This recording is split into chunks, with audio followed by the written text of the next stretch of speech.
everyone. Welcome to episode 3. Super excited to keep on going with this thing. I wanted to talk about analog telephones in your home, aka landlines. So, landlines are a thing kind of the past, yet a lot of people think they still need them in a world where pretty much almost everyone has cell phones. And I get that the idea behind that is, okay, well, what if something happens? I'll have a backup phone. But the reality is that most people that have high-speed internet provided by a cable provider have it bundled together to where the phone is actually connected to the cable TV service. And even though that it is up most of the time, 90% of the time, it's one of those things where it's just not always, I guess the best way to put it is that your internet isn't always up. Sometimes the internet goes down, there's a storm or whatever. And in the old days, back when there were landlines, it was one of those things where, if the internet went down or something happened or your power went out even, you could still use your phone. That's not the case anymore if you have a phone that's connected to cable TV. So if you've got a bundled package with a cable internet service provider, when your internet goes out, so does your phone. And so what happens is now you have no internet, so you can't use any of the social media like Facebook messaging or anything else like that. And now you're relying on the data of your cell phone. And if you're in an area where you only have a couple of bars, that may be an issue to be able to make like a Facebook call. So, but yet you are able to at least use your cell phone. And I think in those cases, what's important to understand is that once the cable internet goes out, your landline phone goes out too.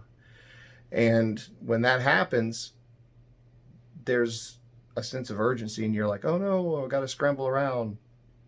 And really what I would recommend is actually just dropping that line, that analog line, and actually just getting a second cell phone line, because then it's about the same price, about $20 a month, give or take, depending on your carrier and all of that. But then when the internet goes out and you're by yourself, and let's say your husband or wife is at work and you don't have a land phone and your internet is out, maybe nobody can get to you.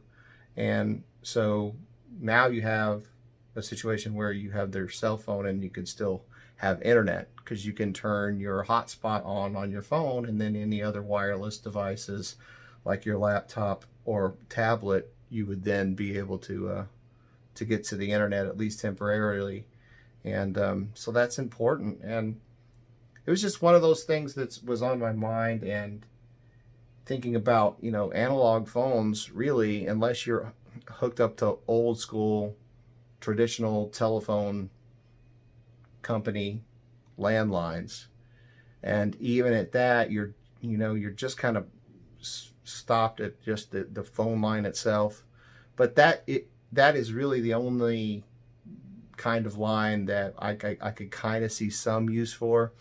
But still, it's so antiquated, and cell phones are up like 99% of the time. Their stuff has to be up because they're implemented in, even mobile, like in big cities, they're implemented in even mobile situations. Lyft drivers use them, so they're on buses and trains and transit and everything else like that. So it's just not going to happen to where the cell phone companies are going to be down for any length of time. And I understand that even the cable providers get you up relatively quick, although I have known times to be down, even 2 hours.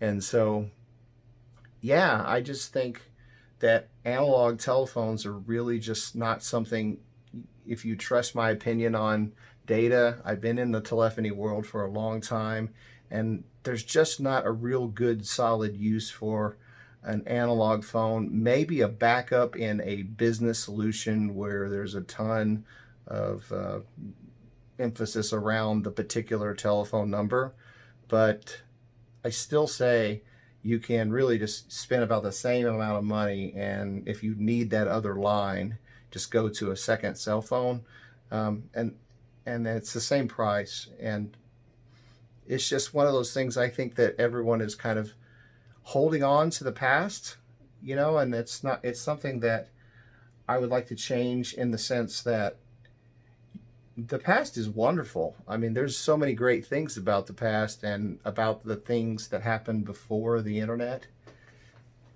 Before the internet, yeah, so before the internet, a lot of things, but at the same time, were they really? Because, you look back at some of the songs that were being, around in the 80s and even the 70s and even before that.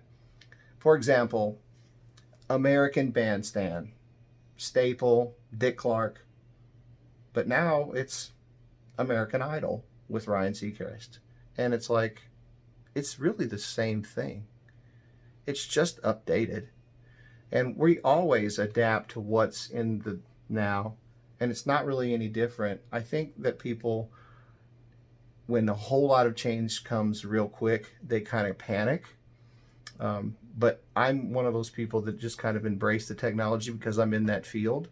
But I'm here to tell you not to be afraid of it, because obviously the younger generation who grew up with it, there's nothing to be afraid of because they don't understand what it was like at all to be without the internet. So they can never understand or know what it was like to be without the internet. It just is not part of their life. And so that's one of the things that I think about a lot, because there's so much out there about, I guess my biggest problem with it is this one sentence. This one sentence, everybody. And that sentence is, these kids today. That particular sentence is just doesn't, I just don't feel like that leads to good places.